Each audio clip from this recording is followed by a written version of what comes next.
Muy buenas tardes, jóvenes. Bienvenidos a el repaso del campus virtual. Pero bueno, ya hemos ido avanzando. Jonathan me informa que han solicitado repaso de las semanas de la 10 a la 14. En la número 10, que es el tema de reproducción, nosotros el repaso anterior, en vivo también, habíamos visto los diferentes tipos de reproducción en general por filum. No sé si lo recuerdan, imagino que sí. El tema, tal vez, la parte más pesada del capítulo número 10 es la parte del ciclo celular, mitosis y meiosis, ¿sí? Así que vamos a ir directamente a ello. El ciclo celular sabemos que es el ciclo que realizan casi todas las células del cuerpo, ¿verdad? Para el tema de la regeneración. En este caso, la mitosis, recordemos que se realiza en las células somáticas, mientras que la meiosis se realiza en las células germinales a nivel de las gónadas para generar gametos haploides. La mitosis es la última etapa del ciclo celular. Si bien sabemos un ciclo no tiene ni inicio ni fin, la mitosis es con lo que concluyen, se generan células hijas y nuevamente retorna al ciclo, ¿verdad? Pero la mitosis es solamente una etapa. Como ustedes habrán leído en su libro, mencionan que antiguamente se creía que la mitosis era la única etapa de actividad celular, mientras que todo lo demás, la célula se mantenía inactiva. Lo que se encontró fue realmente todo lo contrario, porque en la etapa de la interfase, dividido en G1, S y G2, en la etapa de la interfase es donde la célula tiene gran cantidad de actividad enzimática. La etapa G1 es conocido como la etapa prerreplicativa. La fase S, conocida también la fase de síntesis, es en donde el ADN o DNA se duplica, ¿verdad? Duplicación del ADN. Y en la etapa G2, conocida también como la fase post-replicativa. ¿Qué es lo que ocurre en la fase G1? Recordemos, aumenta la concentración enzimática. Aumenta en gran cantidad las enzimas en la célula, a nivel del núcleo principalmente. ¿Por qué? Porque en la fase S, que el DNA se va a duplicar, la célula, a nivel del núcleo, las enzimas empiezan a desdoblar a toda la cromatina. Recordemos que es el estado en el cual se encuentra el ADN en la célula, ¿sí? Proceso de duplicación o también llamado replicación. Pero la duplicación y replicación que nosotros habíamos visto en clase era la duplicación o replicación de un gen. En este caso es la replicación de toda la cromatina, ¿sí? Todo el genoma. Y la fase postreplicativa, conocida también como la fase estabilizante, es en donde disminuye en gran cantidad estas enzimas, porque ya no son necesarias. Esto quiere decir que la célula que entra a G1 es una célula que tiene un núcleo y tiene su cromatina. Pero al culminar la fase S, esta célula ahora va a tener dos cromatinas, ¿sí? Aquí la carga genética se duplica. Si nosotros en este momento le dijéramos a la célula, si nosotros le dijéramos a la célula en este momento, forma cromosomas, los cromosomas que formaría la célula serían de este tipo. Cromosomas simples, que son los cromosomas que obtenemos al final, ¿sí? Serían de esta forma.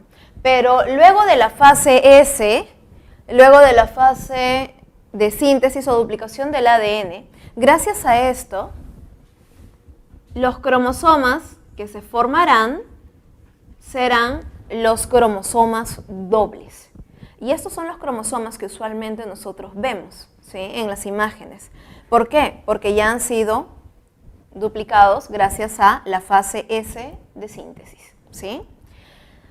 Luego de la fase estabilizante, la posreplicativa, Entramos a la mitosis. La mitosis sabemos perfectamente que se divide en 4 etapas. Algunos incluso mencionan hasta 5, ¿no? Incluida por aquí la prometafase. La profase sabemos que es una etapa en donde la célula se prepara para la repartición de los cromosomas. En la profase, el núcleo, ¿sí?, la carioteca, se empieza a disgregar. Todo lo que son el sistema de endomembranas, es decir, retículo endoplasmático liso, rugoso, aparato de Golgi, vesículas, lisosomas, todo lo que está conformado por membranas empieza a disgregarse, empieza a desarmarse, como si fuesen piezas de Lego, ¿sí? Todas las organelas internas se disgregan, pero no completamente todas, porque debemos recordar que las mitocondrias, que son organelas semiautónomas, no se van a disgregar, no se desensamblan. Las mitocondrias se mantienen estables. Recordemos que estas organelas semiautónomas, llamadas así porque tienen su propio ADN y ribosomas y sintetizan sus propias proteínas, ellas van a realizar mitosis junto con la célula. Internamente, en lo que queda del núcleo, la cromatina se va enrollando, ¿sí? En la prometafase, nosotros vamos a observar en la célula, ya no se observa núcleo, ya se formaron los cromosomas y estos están migrando hacia la placa ecuatorial para el momento de la separación de cromátides, ¿sí? Para la separación de cromátides. Recordemos que, si bien es cierto, la célula tiene su citoesqueleto formado de microtúbulos de tubulina, microfilamentos de actina y los filamentos intermedios de queratina, los que tienen principal función al momento de la mitosis, obviamente es en la formación del uso acromático, o sea, todo lo que está en la célula, nada se origina de la nada, ¿sí? Nada se va a originar y aparece, no. Todo lo que está en la célula se utiliza para formar las estructuras que permiten la mitosis. Y luego, al finalizar la mitosis, todos esos componentes vuelven a formar las estructuras a las que pertenecían. Hay que tener eso en cuenta. Y dentro de ellos se encuentran los microtúbulos de tubulina, que son los principales en formar el uso acromático, ¿sí? Esto es de tubulina, no se olviden. En la metafase, o sea, en prometafase solamente ocurre la migración, ¿no? Se empiezan a ordenar. En la metafase, el típico dibujo que nosotros vemos son los cromosomas dobles al medio, ¿sí? En anafase,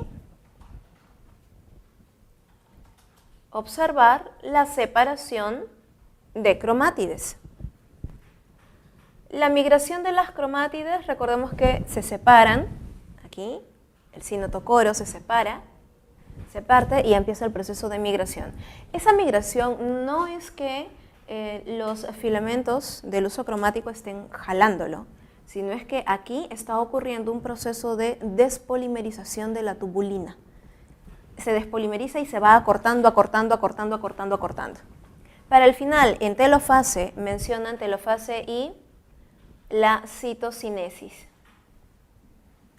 En telofase y citocinesis, como bien sabemos, ocurre el estrangulamiento de la célula, el proceso de migración, culmina la migración de los cromosomas y, por último, se restablecen todas las organelas.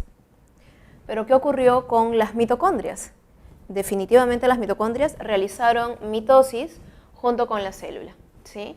Las mitocondrias también se duplican en número y empiezan a migrar, ¿no?, junto con los cromosomas.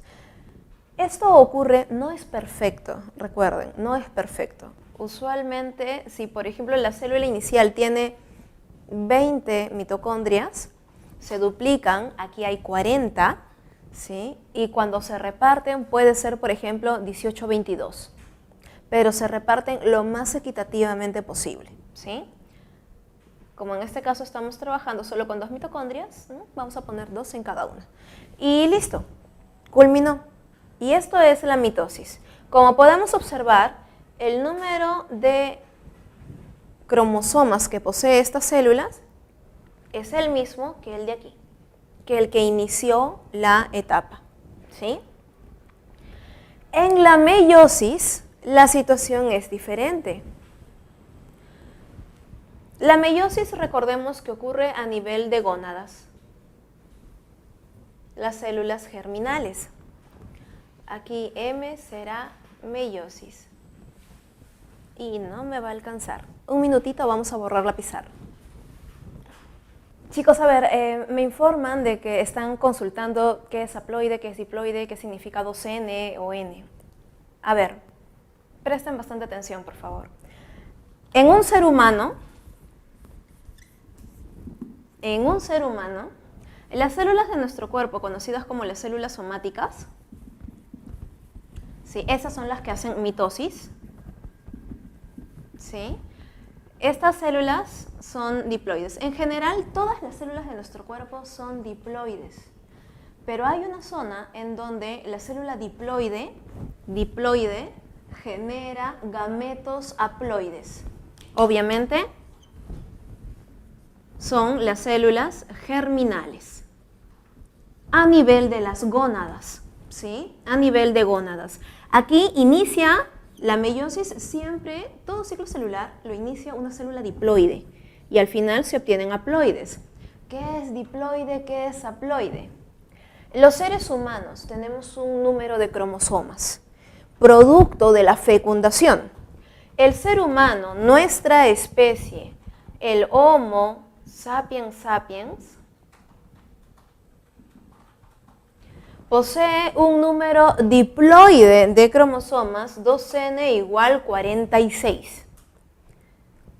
Nosotros somos el producto de la fecundación de un espermatozoide y de un óvulo. Y cada uno de ellos es haploide, N igual 23 y N igual 23. Nuestros gametos son haploides. Cuando ocurre la fecundación, generan un nuevo individuo, un embrión diploide, y desarrollamos los seres humanos, lo que somos nosotros, ¿sí? Haploide se refiere al juego de cromosomas que se encuentra en un gameto, por ejemplo. Y diploides son las células de la piel, ¿sí? Las células de los tejidos en general. Siempre hay excepciones, recuerden eso, en biología siempre hay excepciones, ¿no? Por ejemplo, las células del hígado son tetraploides, a nivel de gónadas encontramos gametos haploides, ¿no? Ese tipo de cosas. Hay que tenerlo muy, muy en cuenta, ¿sí? Esto es diploide, haploide. Las células de nuestra piel son diploides, o sea, 2N igual 46. Y cuando ellos hacen mitosis, que es lo que acabamos de ver, al final obtenemos células diploides también. A ver, si yo tengo una célula, este es el núcleo de la célula. En una célula somática, como ya les he mencionado, encuentro 2N igual 46.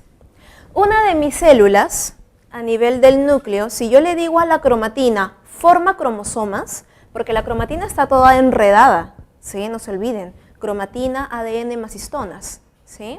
La cromatina aquí está toda enredada, pero si yo le digo forma cromosomas, los cromosomas se van a formar en parejas. ¿Pero por qué en parejas? Porque es el producto de la fecundación. ¿Quiénes forman parejas? Los cromosomas homólogos, los que vienen de papá y de mamá. Ejemplo de ello. Por aquí está el cromosoma número 1 que me dio papá. El cromosoma número 2, el cromosoma número 3, así, hasta el 22º y 23º cromosoma que vino en el espermatozoide de papá, ¿sí? Y a su costado, formando su pareja, su cromosoma homólogo, son los que vinieron en el óvulo de mamá, ¿sí? ¿Se entiende? En azul, los que me dio papá, y en rojo los que me dio mamá. Esto sería en una de mis células, ¿sí? En una de mis células somáticas, diploide. Aquí vemos en total, como te mencioné, este es el primero, segundo, tercero, sí, está el 22º y 23º par. Esto es lo que ocurriría, ¿no?, en una célula si es que le pedimos a la cromatina que forme cromosomas. El cromosoma que formaría la cromatina sería simple. Pero cuando la célula entra a la interfase y atraviesa la fase S y el ADN se duplica, ahí es en donde el cromosoma se vuelve doble. Y lo que vemos al finalizar la fase S es esto de aquí. ¿Sí? Vemos esto de aquí. Y la pregunta, ¿cuántos cromosomas tiene esta célula? Sigue teniendo 46 cromosomas. ¿Por qué? Porque antes eran 46 cromosomas haploides. Antes eran 46 cromosomas simples de una sola cromátide, ¿sí? Y ahora son 46 cromosomas dobles, porque tienen 2 cromátides cada uno. Luego de la fase S, ¿por qué los cromosomas se vuelven dobles? Es lo lógico, porque en la mitosis se va a dividir, ¿sí? ¿Y aquí qué se va a dividir? Bueno, imagínate una célula gigante en donde todos los cromosomas se van alineando y cada uno de estos se separa. Cada cromátide se separa. O sea, el cromosoma doble se parte y se vuelven cromosomas simples y eso se reparte a cada célula hija. Eso es mitosis. En la meiosis no ocurre esto. En la meiosis, o sea, ahora imaginemos que esta célula es de la gónada, ¿sí? Se encuentra a nivel gonadal, sea ovario o testículo, ¿sí? Si este núcleo se encuentra a nivel gonadal, luego de que pase la interfase, el ADN se duplica, el cromosoma será doble. Primero ocurre la división de la célula de esta manera. O sea, los cromosomas haploides van a un lado y van a otro lado. Los diploides, el cromosoma doble, ¿sí?, va uno hacia un lado y el otro juego hacia el otro lado. Y luego esta célula de aquí se vuelve a dividir. Y las cromátides se vuelven a repartir y se obtienen haploides, ¿sí? Eso es lo que vamos a ver a continuación en meiosis.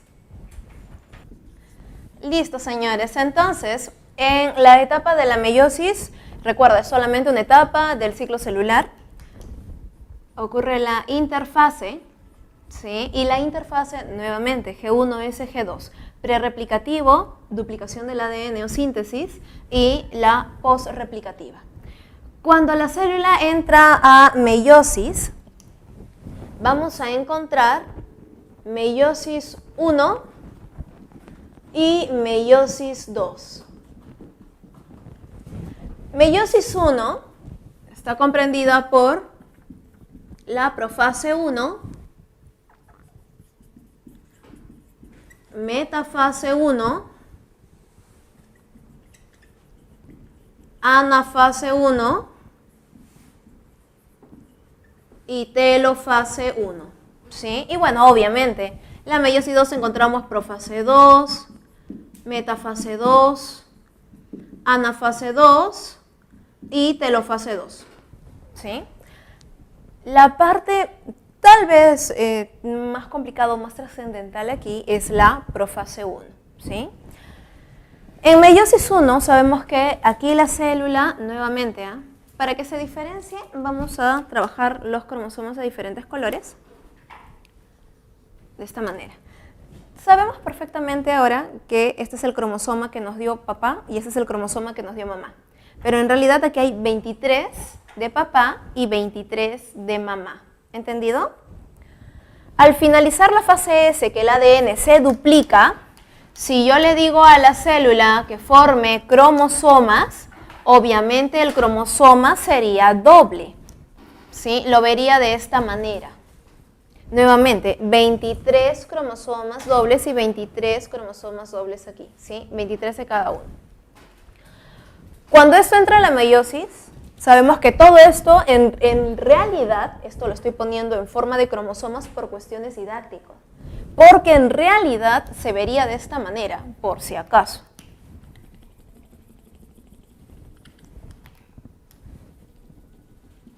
Todo completamente enredado, ¿sí? Cromatina, se vería de esa manera.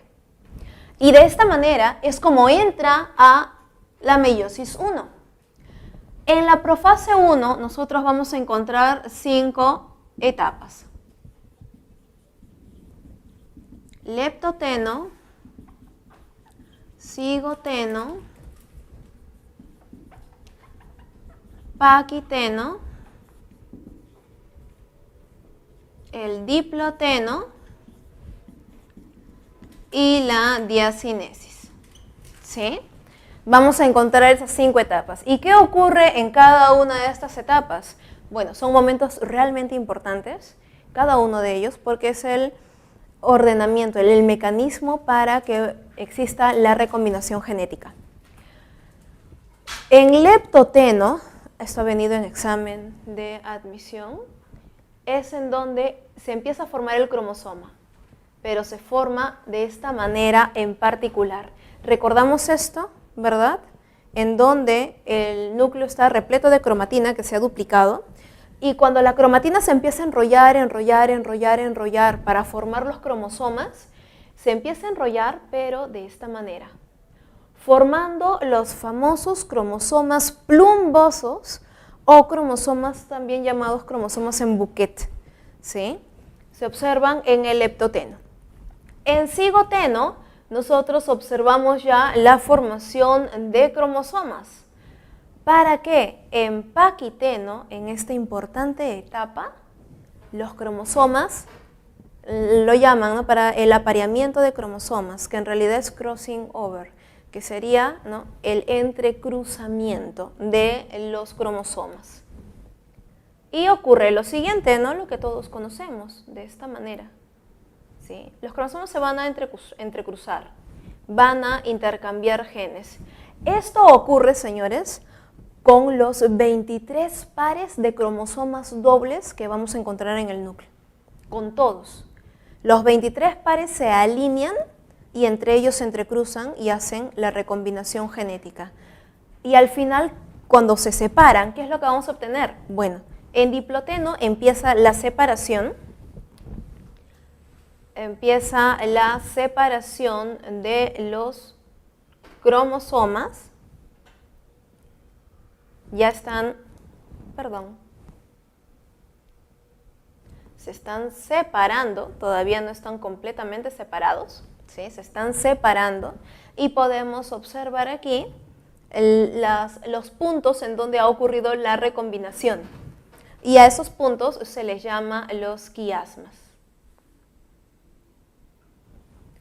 En la diacinesis, en donde ya se separan por completo los cromosomas, ellos se van a ver muy ordenados, porque ya están completamente separados, ¿ah? Pero se recombinan, ¿sí? Ya están recombinaditos.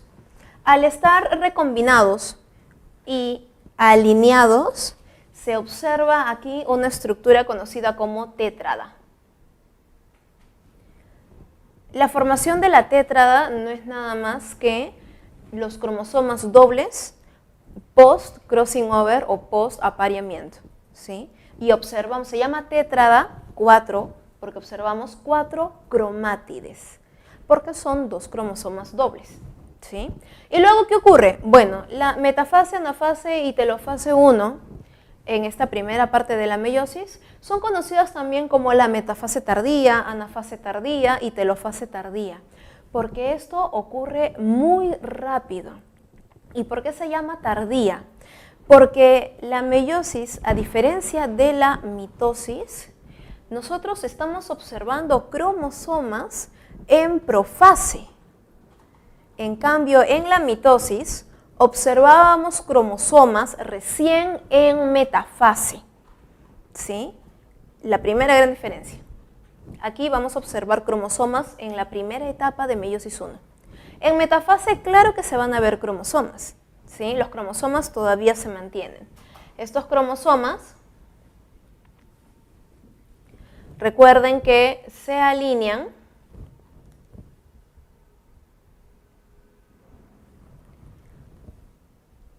¿sí? Estos cromosomas se alinean, formación del uso acromático, los cromosomas se separen, pero recuerden algo, la meiosis 1 es conocida también como la meiosis reduccional, porque en meiosis 1, el número que era diploide, aquí culminan células haploides. Pero los cromosomas son dobles. Aquí cuando los cromosomas migran, ¿sí? Estos cromosomas son dobles.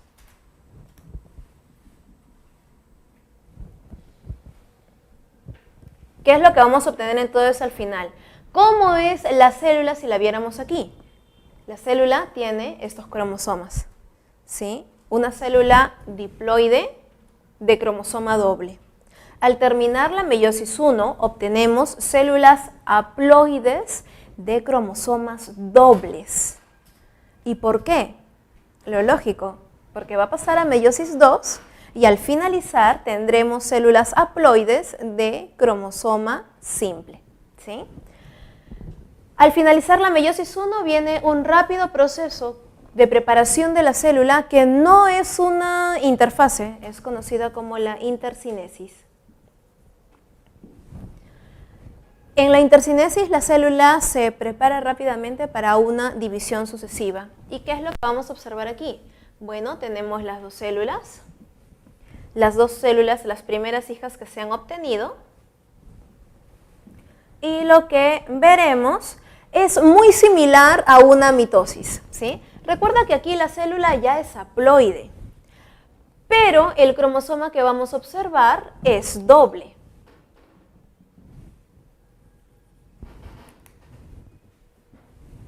En metafase el cromosoma se alinea al centro, ¿no? Los cromosomas se van a alinear al centro para el proceso de la separación de las cromátides hermanas.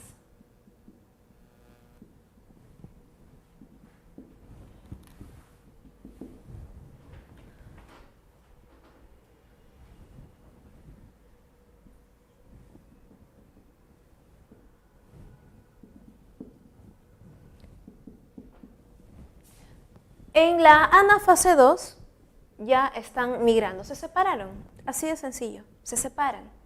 Y aquí al finalizar vamos a obtener células haploides, pero de cromosoma simple, ¿sí? Ella es haploide, ella es haploide, ella es haploide, ella es haploide. Y ellas también son haploides. Pero como te mencioné y te expliqué, cuando en la interfase, en la fase N, el ADN se duplica precisamente para formar cromosoma doble, ¿sí?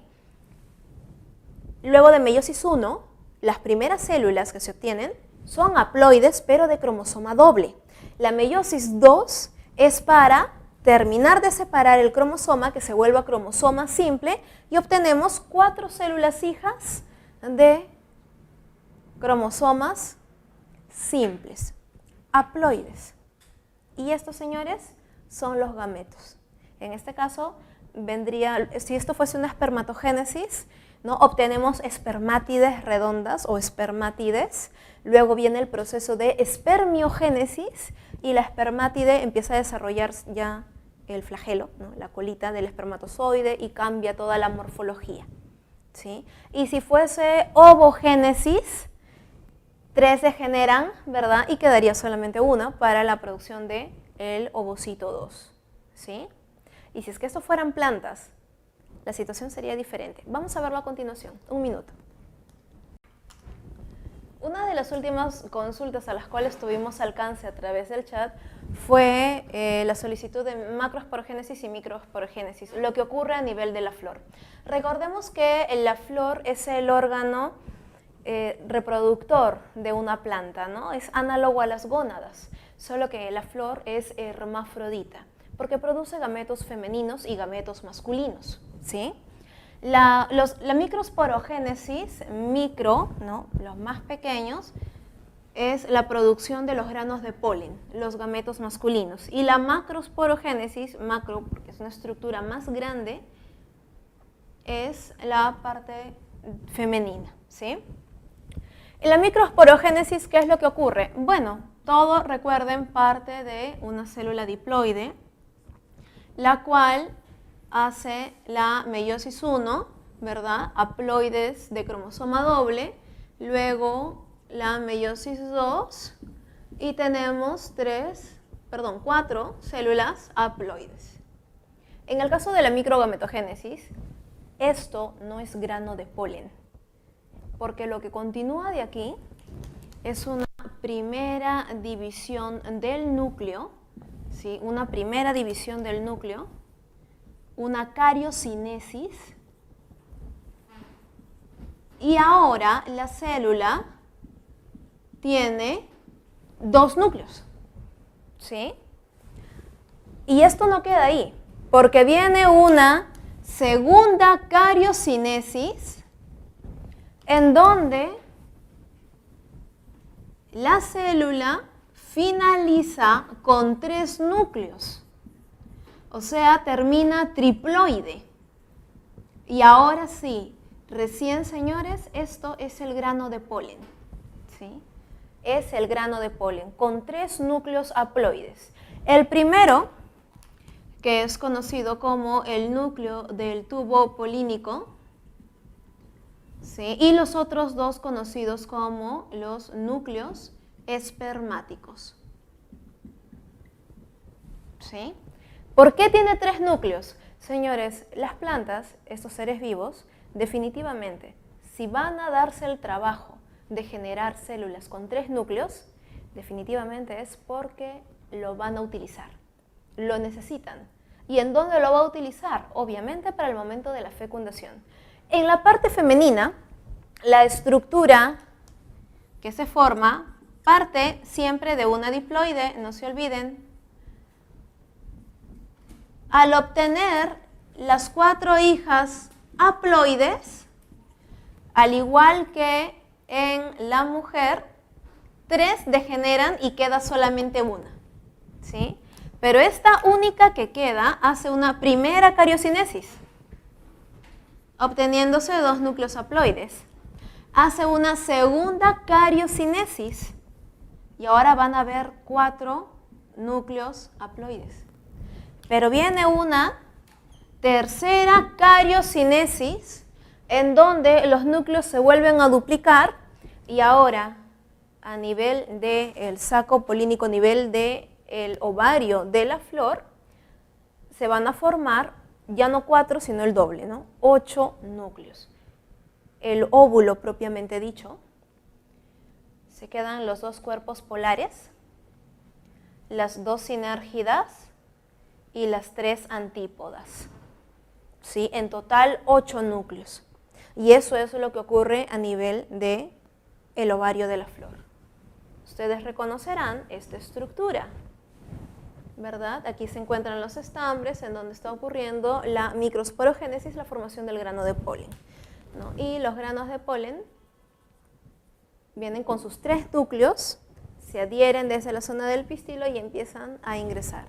Pero cuando el grano de polen tiene contacto y se abre y ingresa el primer núcleo que entra es el núcleo del tubo polínico, ¿sí?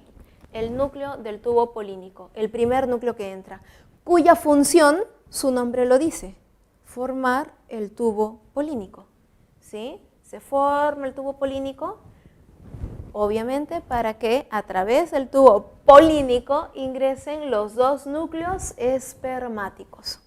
Ingresa el primer y segundo núcleo espermático, ingresan.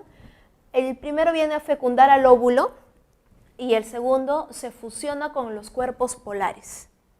Esto no es una fecundación, ¿ah? Ojo, cuidado ahí. Producto de fecundación es un embrión. Y esto de aquí, el óvulo con el núcleo espermático, esto sí me forma el futuro embrión, ¿sí? Pero la estructura triploide, ¿sí? Esto me va a formar lo que va a dar origen al mesocarpo, la parte comestible del fruto. ¿Qué continúa de ello? Se forma la semilla, el fruto, ¿no? La semilla dentro del fruto, usualmente, y genera todo su proceso para la reproducción. La semilla, en un ambiente silvestre, cuando es comida por algún mamífero, ¿sí? Simplemente recuerden que las semillas tienen estas capas protectoras que evitan que el jugo gástrico lo digiera. Gracias a ello, las semillas, así como entran, también salen. Y las semillas, que son luego desechadas a través de las heces por los mamíferos de vida silvestre, sale la semilla, con abono incluido, a 2 o 3 kilómetros del árbol de donde obtuvo el fruto. Y la planta logra su objetivo, que es la reproducción y sin desplazarse, ¿sí? La formación de fruto, la formación de mesocarpo es la estrategia de la planta para poder expandirse sin necesidad de desplazarse, ¿sí? Un minuto. ¿Listo? Bueno, señores, hemos visto la parte de reproducción. Recordemos que, primero, las dudas que tengan deben de mandarlas por el chat, ¿sí? La idea de un repaso y hacer una clase en vivo es que lo utilicen inteligentemente. Así que, señores preuniversitarios, se les pide el nivel de comentarios al respecto, ¿sí? Por favor, chicos, no desperdicien su tiempo de esa manera, hagan preguntas, que si a la hora del examen va a venir, te aseguro que no va a venir lo que la mayoría está preguntando o diciendo.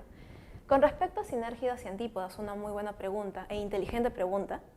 Ellas van a cumplir formar estructuras comestibles, ¿no? Algunas partes del mesocarpo, partes de pulpa o la propia cáscara, ¿sí? Con respecto a lo que han preguntado de fecundación doble o cruzada, bueno, eso es polinización, ¿no? Sabemos que las flores son los órganos reproductores, son como las gónadas de la planta, solo que son hermafroditas, y puede haber la fecundación cruzada. Ahora, cuando ocurre la fecundación del óvulo y la fusión de núcleos polares con el segundo núcleo espermático, como les mencioné, eso no es exactamente una doble fecundación, no tanto así. Fecundación es cuando va a ocurrir un embrión, pero cuando los cuerpos polares se fusionan con el segundo núcleo espermático, eso es una fusión, porque el producto no es un embrión, ¿sí? Tengan eso en cuenta. Vamos a pasar ahora al tema de genética. Vamos a ver genética mendeliana y la genética del sexo, que también están solicitando. La genética mendeliana, todos ya conocemos la historia de Mendel, ¿verdad? Genética mendeliana. Mendel durante 8 años hizo sus cruces con Pisum sativum, ¿verdad? Con la arveja, conocido también como guisante o chícharo. Mendel, durante sus años de estudio, sacó proporciones, ¿verdad? Sacó proporciones. Todos ya sabemos que su trabajo fue rechazado porque para esa época nadie lo entendía. En aquella época no se conocía ni siquiera el ácido nucleico, ¿sí? Pero luego que se redescubren los trabajos de Mendel, quedan 3 leyes. La primera ley de Mendel, ¿sí? Recuerden que Mendel siempre inicia con los parentales y los parentales son de línea pura. Son los homocigotos, ¿sí? Salud. Homocigoto dominante, homocigoto recesivo, ¿sí? Cuando se cruzan los homocigotos, se obtiene la F1 o primera descendencia. Yo cruzo este con este, este con este, este con este y este con este. Genética es uno de los temas más fáciles de la pre. Y en general, ¿sí? Es uno de los temas más sencillos, porque lo único que hay que hacer es ser ordenado, ¿sí? Ordenado y tener obviamente el conocimiento básico, ¿sí? Al realizar los cruces obtenemos, ¿no?, todo esto.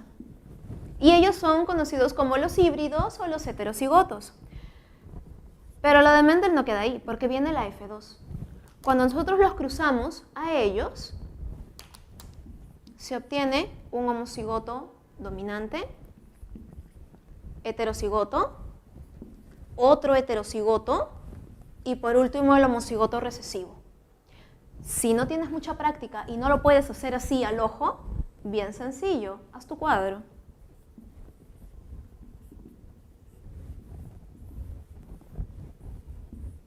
De esta manera, estos son los gametos que obtendríamos del primer individuo y estos son los gametos que obtenemos del segundo individuo. Al realizar el cruce lo haces ordenadamente en tu cuadrito, con paciencia, ¿sí? Tranquilo y listo, ahí está. Esta es la segunda generación. Lo que se obtiene del cruce de heterocigotos. ¿Qué es lo que obtenemos? Un homocigoto dominante, dos heterocigotos y un homocigoto recesivo. Y de aquí es que Mendel saca la proporción 1, 2, 1. Pero ¿esta qué tipo de proporción es? ¿Genotípica o fenotípica? Esta proporción se refiere a un homocigoto dominante, dos híbridos y un homocigoto recesivo.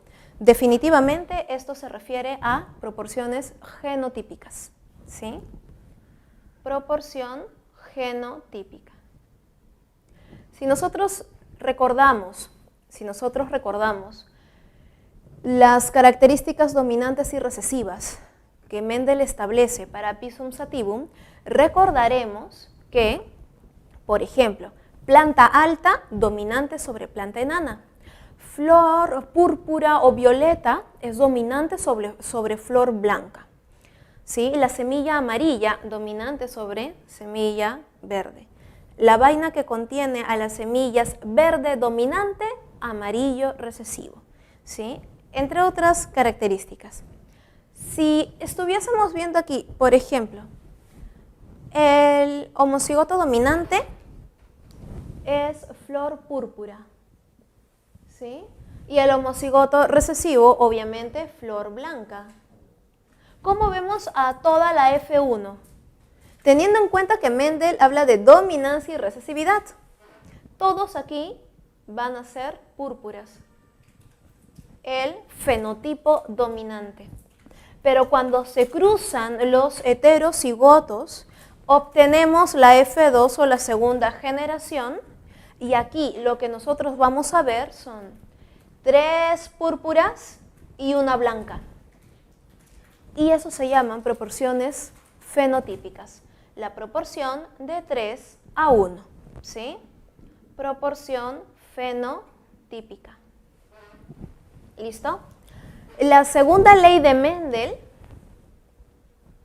conocida como la ley de la segregación independiente, es en donde se trabajan dos genes, ¿sí? Se trabajan dos genes. Siempre partimos de los parentales, que son homocigotos, ¿sí? Son de línea pura, de esta manera, por ejemplo. Y aquí podríamos estar jugando con dos características, ¿no? Esta puede ser flor púrpura, planta alta, flor blanca, planta enana, ¿sí? Al realizar el cruce en la F1, cuando esto se cruza, vamos a obtener a todos de esta manera, ¿sí o no? Heterocigotos, llamados los dihíbridos. Todos los hijos de la F1, toda la descendencia, van a ser heterocigotos, al igual que en la primera ley de Mendel, ¿no? Todos heterocigotos, ¿sí? Y cuando los cruzamos y obtenemos la F2, ¿qué es lo que vamos a obtener aquí? Bueno, como estamos trabajando dos genes, aquí lo que hay que hacer es, primero, simular una meiosis. ¿Y cómo simulamos una meiosis? Que lo acabamos de ver. Es cuando empezamos a mezclar los genes. Este con este, este con este, este con este y este con este. ¿Sí? ¿De qué manera? En un cuadrito A con B, A con B, A con B y A con B. Estas son todas las posibilidades que yo puedo obtener al finalizar el crossing over. ¿Sí? ¿De dónde viene esto? Imaginemos que este primer parental, ¿sí? Este de aquí están sus cromosomas. Aquí están los AA, no, y aquí están el BB. ¿Sí? Ahí está el par. Pero en su F1, si tiene estos cromosomas, entonces, ¿cómo va a ser aquí el individuo? Ah, aquí la situación ya cambia. Aquí tenemos un A y en el otro locus tenemos A minúscula, ¿sí o no? Mira. ¿Y cómo será para el gen B? Aquí está B y aquí está B. Cuando estos cromosomas realicen el crossing over, ¿qué posibilidades voy a obtener? Una variedad. Cuando ocurre crossing over aquí, yo puedo obtener al final, los cromosomas obviamente ahora van a ser haploides, ¿sí o no? ¿Qué puedo obtener? Puedo obtener toda esta variante. A con B, A con B, A con B o A con B. Y esto de aquí es lo que nosotros ponemos en el cuadrito de Mendel.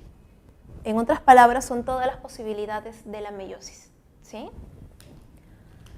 Y el otro individuo, ¿no? El segundo nuevo parental que va a dar origen a la F2, obviamente también va a hacer su propia meiosis y vamos a tener esto.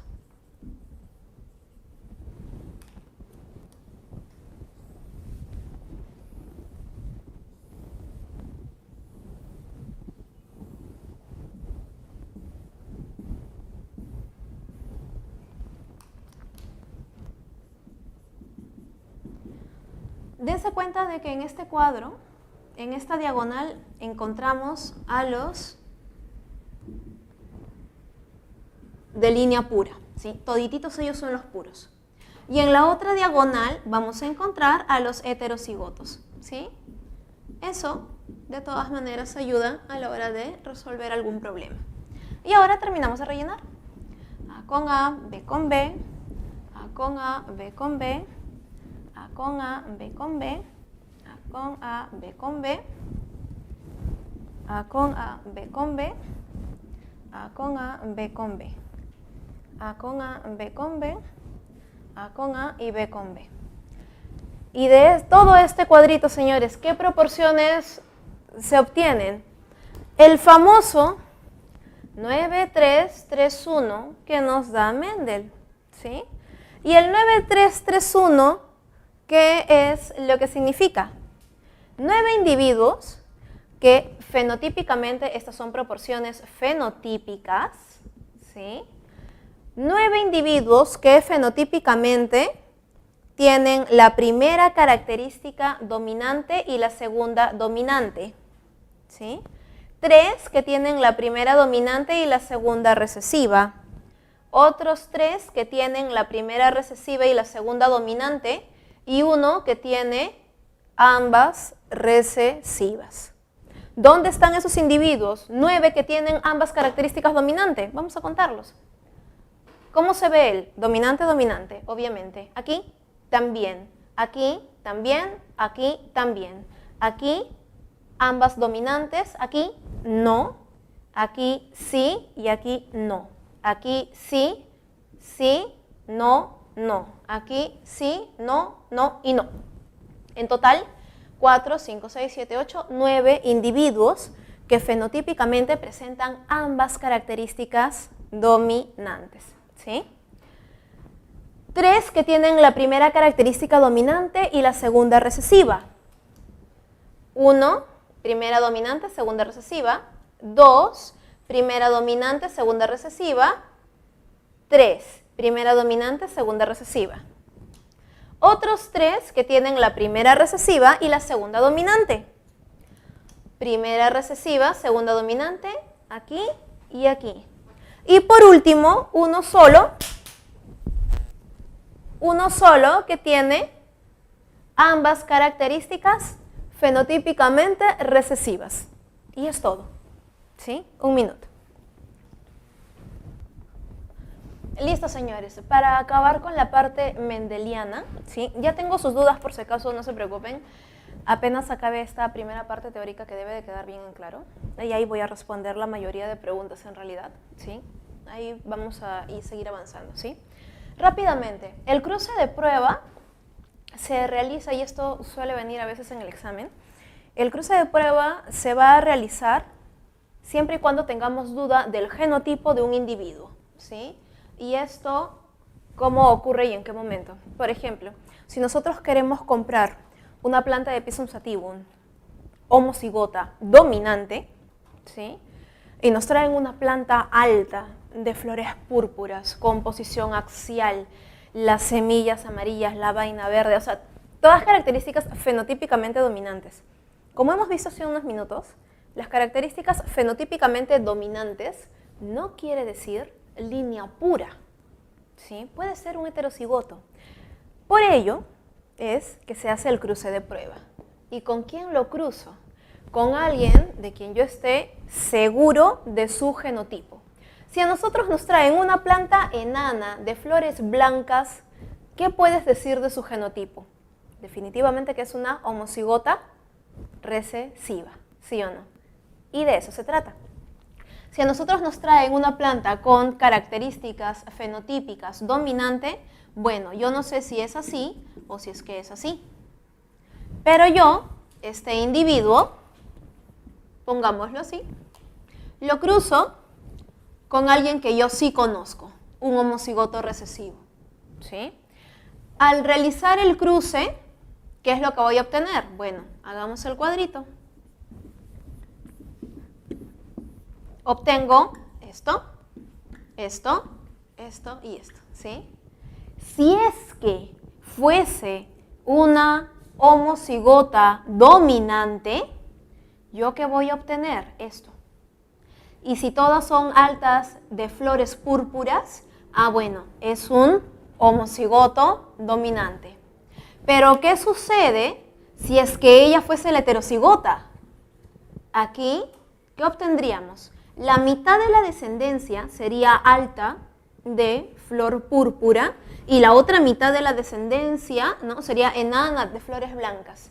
Mostrarían características recesivas, si es que fuese el segundo caso. A esto se le llama cruce de prueba, ¿sí? Y hasta aquí es la parte mendeliana. Recordemos que Mendel para su época fue un genio, definitivamente, el padre de la genética, ¿sí? Pero Mendel en ese momento no lo conoció todo. O si es que en realidad Mendel siguió investigando, pues no dejó registro, ¿sí? Pero lo que viene después es la genética post-mendeliana. Codominancia, herencia intermedia y alelo múltiple.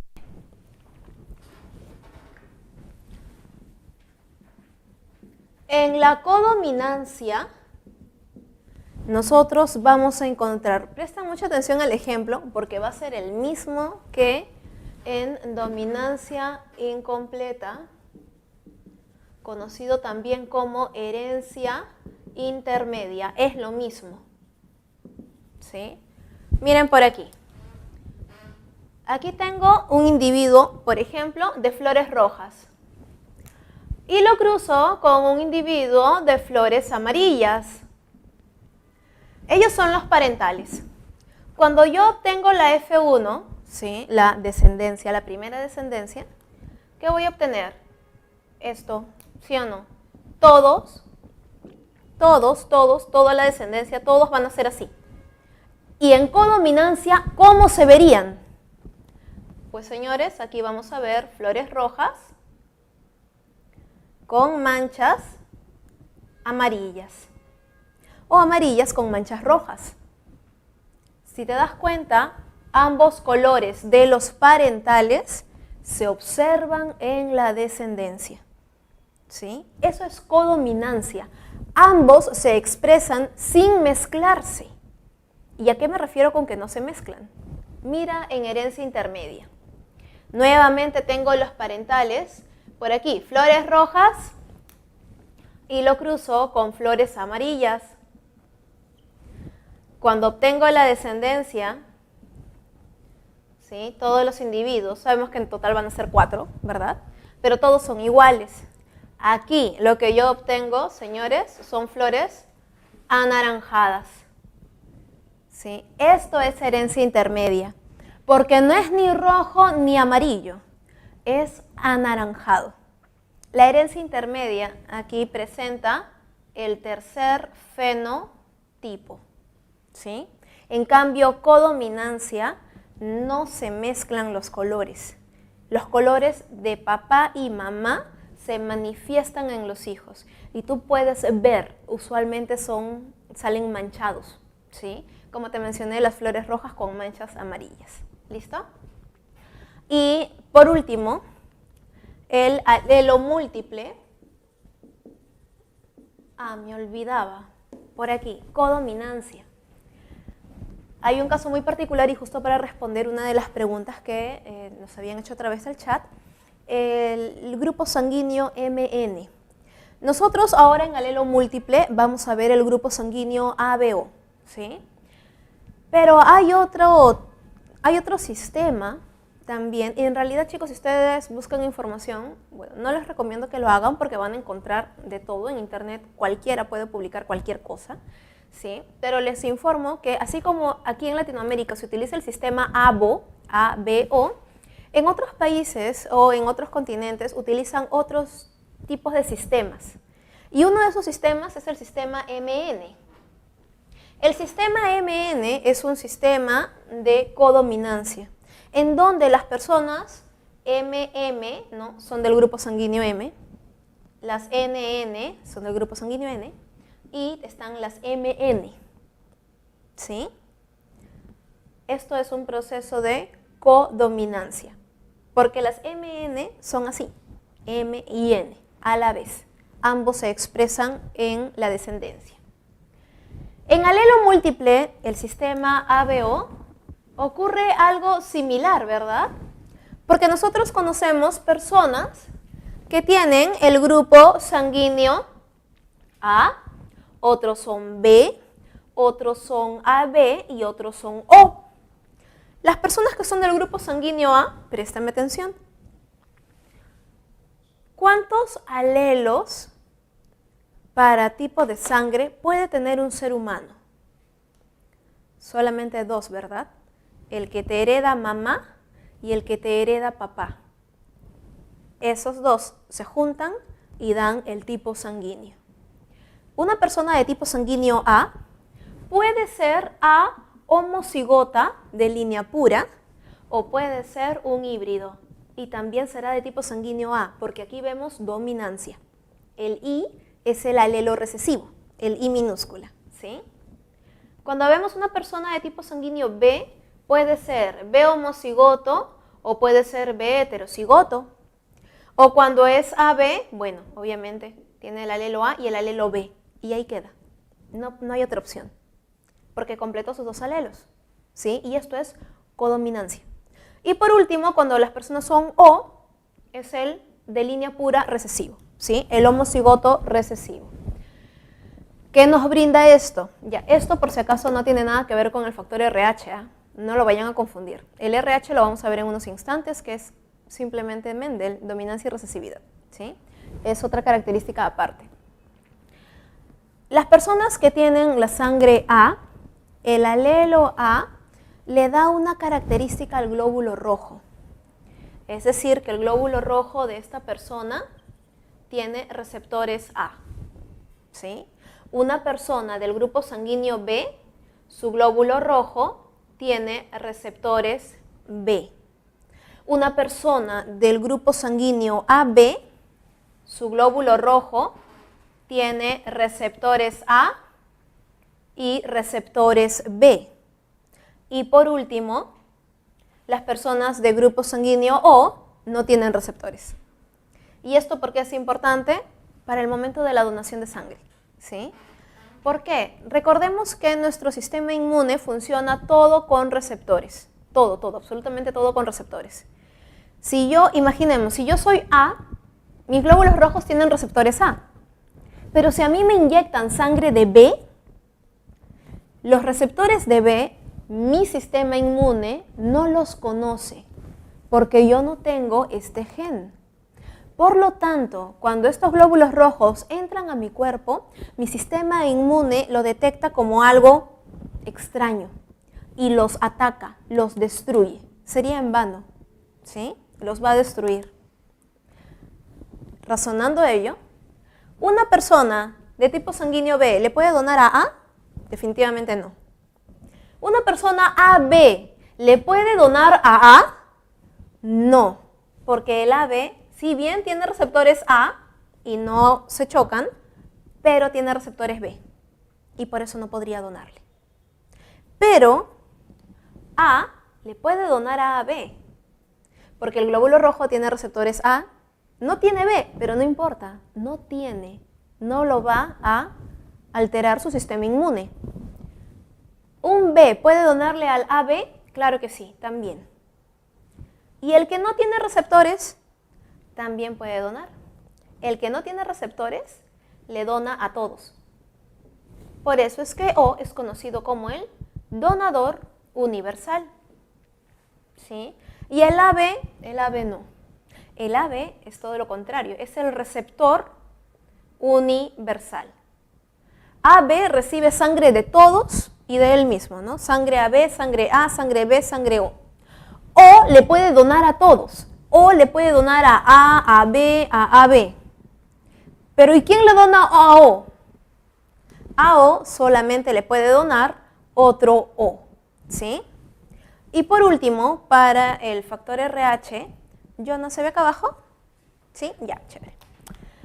El factor RH, chicos, como les había mencionado, es algo recontra simple, recontra sencillo, que es simplemente dominancia y recesividad. R mayúscula y R mayúscula, R minúscula, esto es positivo. Y R minúscula, negativo. Este es el famoso RH positivo y el RH negativo. Nada más. ¿Y esto para qué te sirve? De repente, quizás te venga una pregunta en donde te dicen un individuo de tipo sanguíneo AB, RH positivo, heterocigoto. Te dijeron todo. Un individuo de tipo sanguíneo AB, esta es la única opción, RH positivo, heterocigoto. Ahí está. Son dos genes diferentes, como te mencioné. El factor RH no tiene nada que ver con el tipo de sangre. ¿Sí? Son genes diferentes, son separados, por lo tanto, los trabajas por separado. ¿Sí? Listo. A ver, jóvenes, para terminar con el repaso, vamos a ver lo que es genética morgiana o la genética de Morgan, ¿sí? Que es la genética del sexo. Con respecto a algunas dudas de reino animal, el repaso anterior que hicimos en vivo, hice toditito lo que era reino animalia. O sea, vimos filum por filum y vimos todos los sistemas, incluido sistema reproductor de cada filum.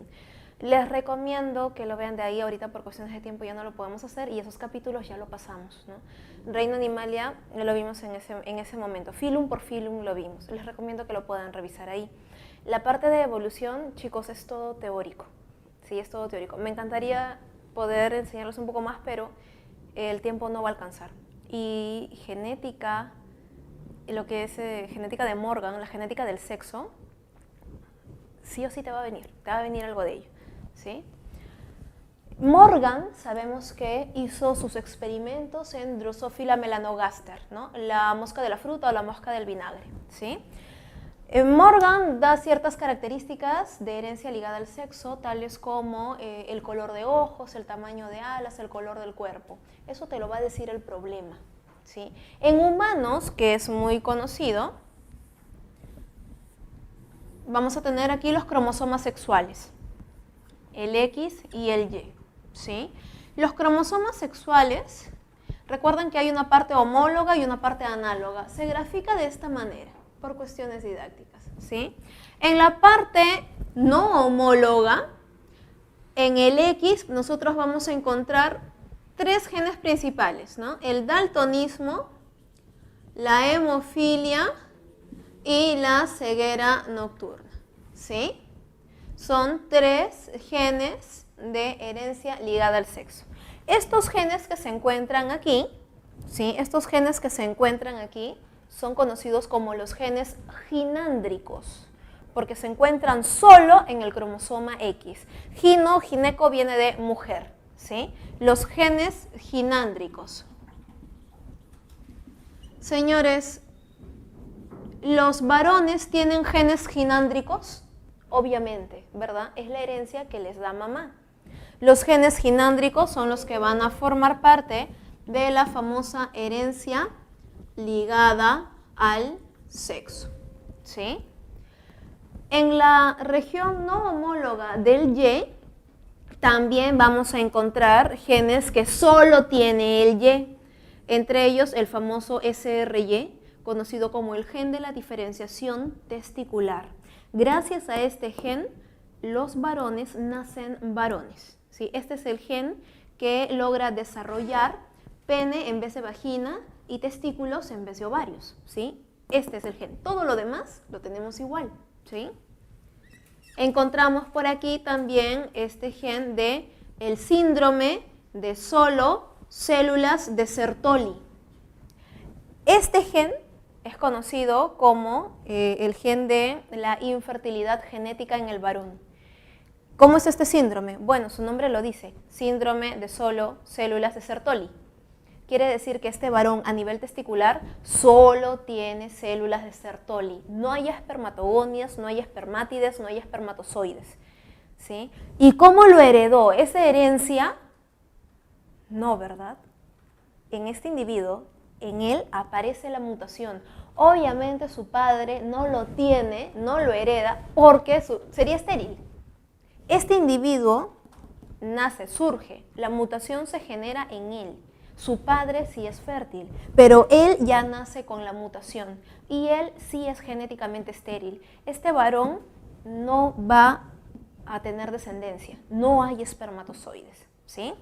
Y por último, sumamente conocido, tenemos por aquí el gen de la hipertricosis, ¿verdad? Hipertricosis es el exceso de pelo a nivel de la oreja en los varones.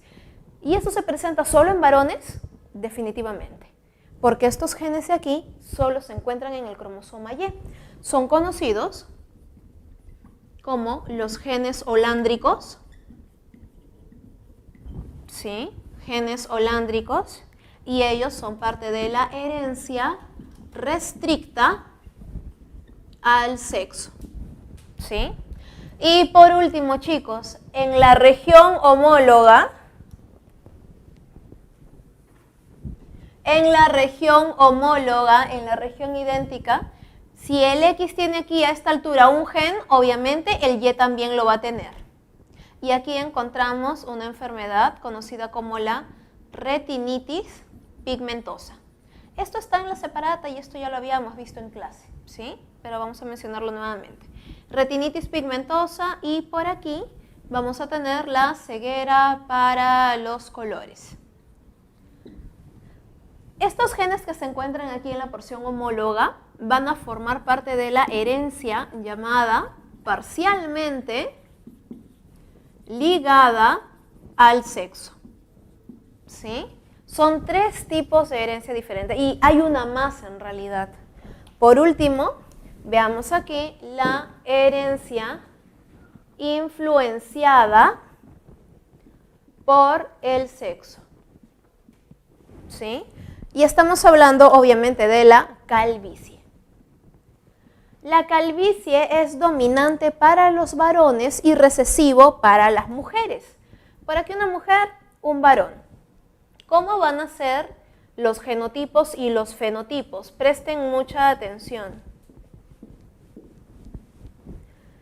Cuando una mujer es homocigota recesiva, ella es no calva, ¿sí? No calva. Cuando ella es heterocigota, es no calva. Pero cuando ella es homocigota dominante, ella es calva. Pero bueno, en realidad, señores, calva entre comillas.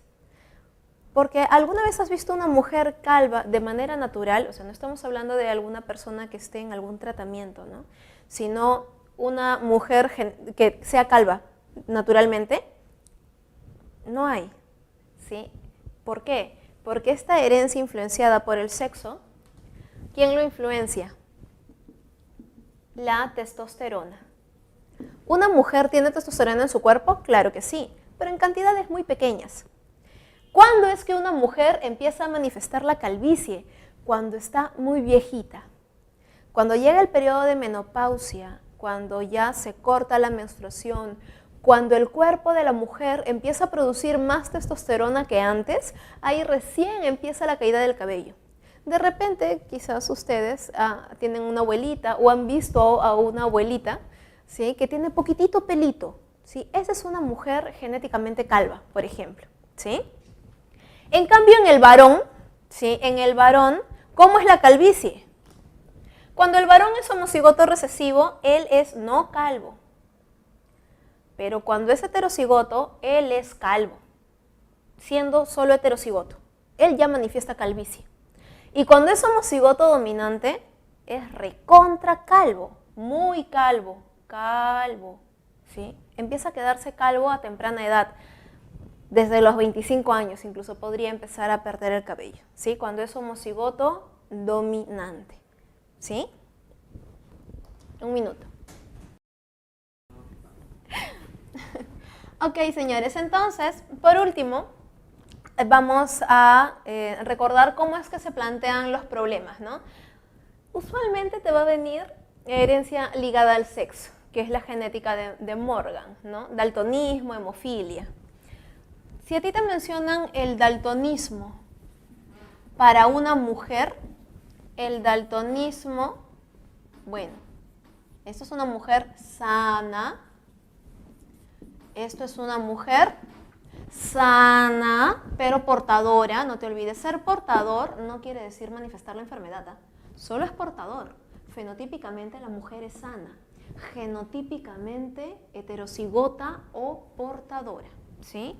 Para que una mujer presente el daltonismo, tiene que ser la homocigota recesiva, ¿sí? Aquí ella es daltónica. En cambio, en el varón recuerden que tiene un solo X y un Y.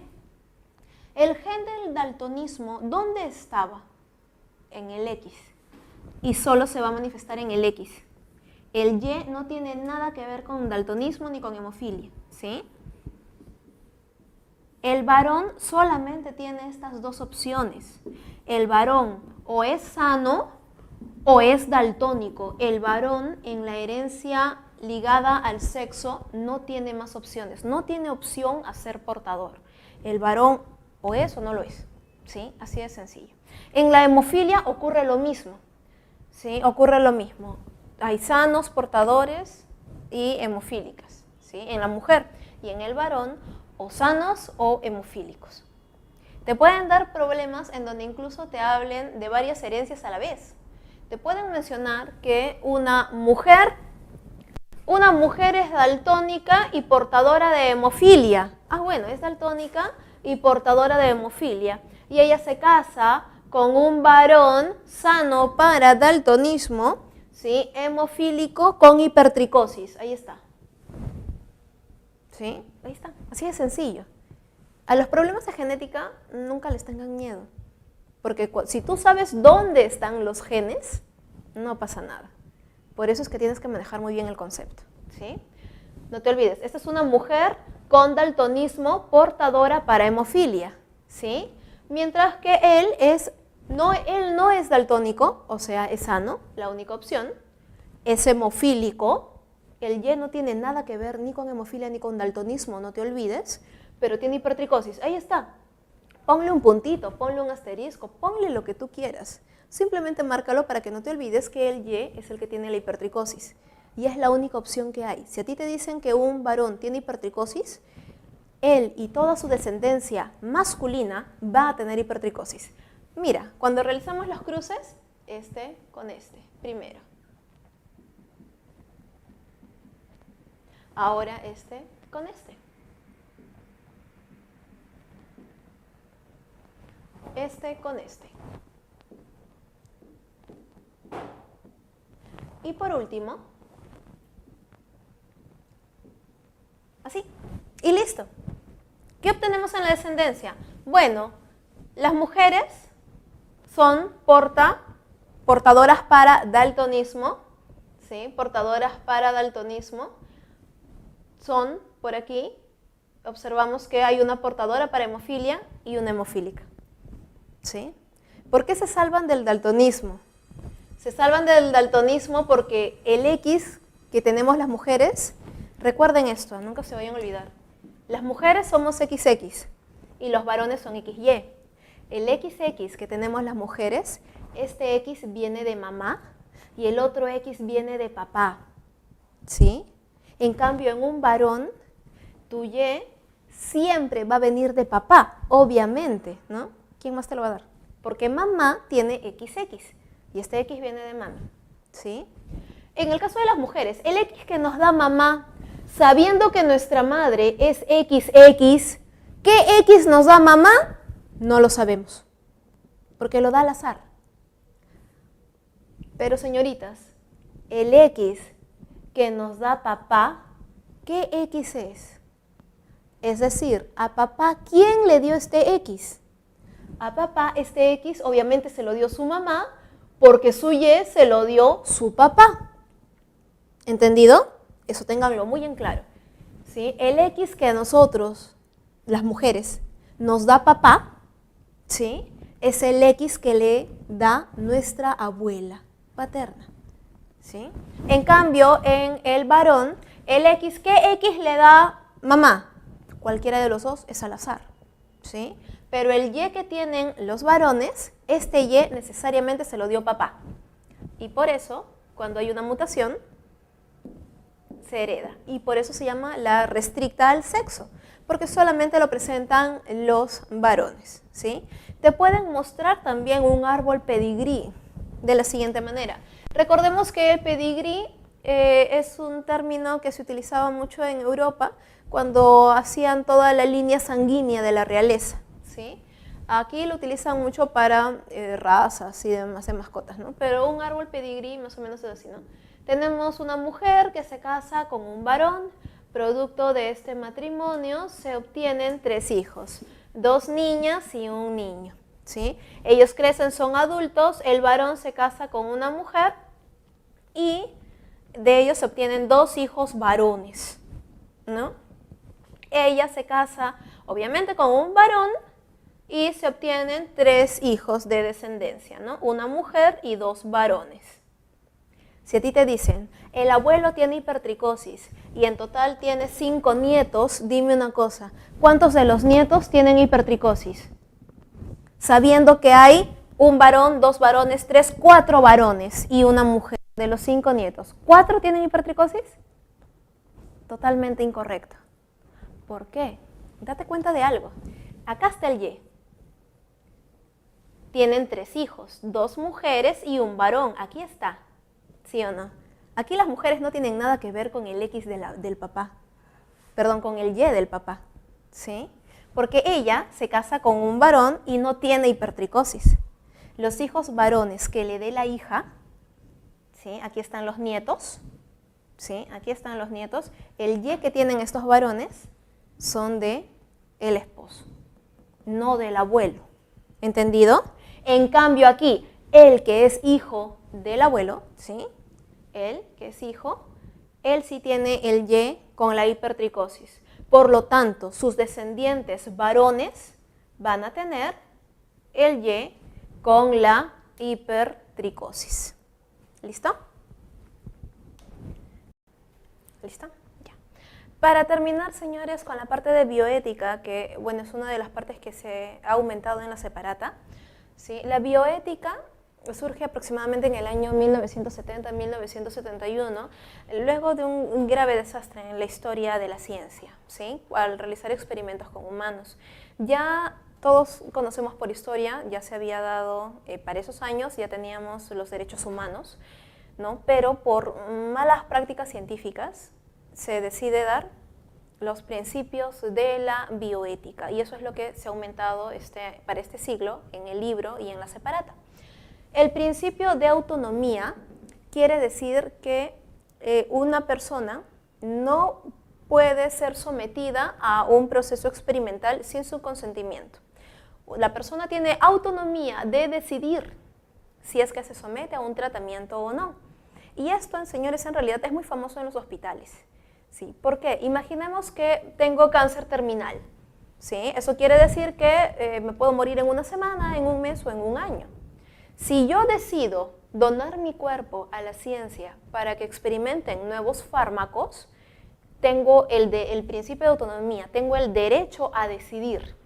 Se firma un consentimiento informado, sí, ese término es muy importante, el consentimiento informado, que es como una especie de contrato, en donde indica que yo me estoy sometiendo a el tratamiento farmacológico de prueba.